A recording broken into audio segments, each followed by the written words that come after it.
A consumer advocacy group is designing an experiment to see if either of two gasolines from two different companies can yield better gas mileage in vehicles. Second semester, we'll learn how to analyze sample mean averages to determine if one gas is better than the other. Just because sample means differ does not necessarily imply that the population means differ, because the difference could be just due to random chance.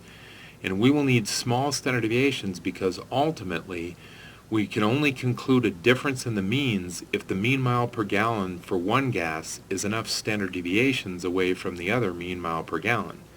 And so if the standard deviation is too big, we're not going to have a big enough difference in terms of standard deviations to conclude significance. Now, if we use a completely randomized design, we're going to have compact cars and SUVs together in treatments. This will cause large variance in gas mileages from compact cars through large vehicles, perhaps ranging from 18 miles per gallon through 45 miles per gallon. It would make it nearly impossible to detect a difference in population means.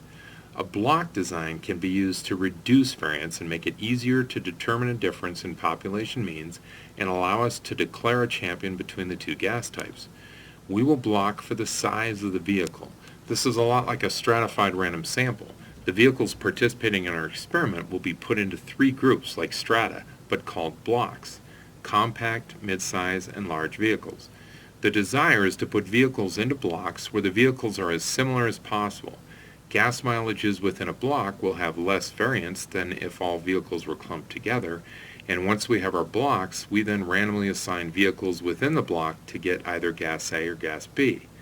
Gas is the factor, with two levels, two types, and thus there are two treatments per block.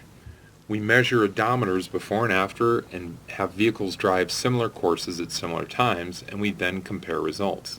Like a stratified sample allows us to obtain info specific to each strata, blocking can help us to determine whether one gas is better for compact vehicles while perhaps the other gas type is better for large vehicles.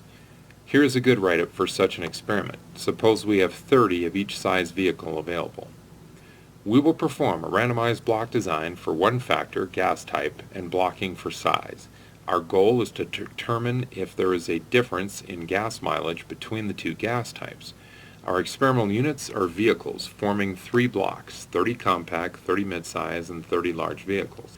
The 30 cars within the compact block will be numbered 01 through 30, and a random digits table will be used to select the first 15 different numbers in the interval.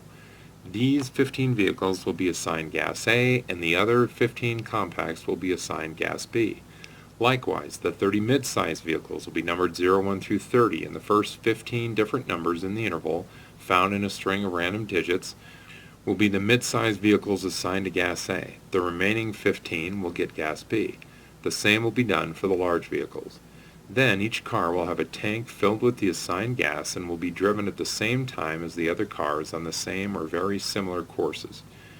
Mileages will be measured, and in each block, the difference in mean gas mileage for both types of gas will be calculated and analyzed to determine if population mean mileages are different for the two gas types. Remember these three things pertaining to blocking. The main reason for blocking is to reduce variance, which then allows us to more easily detect population differences if differences exist.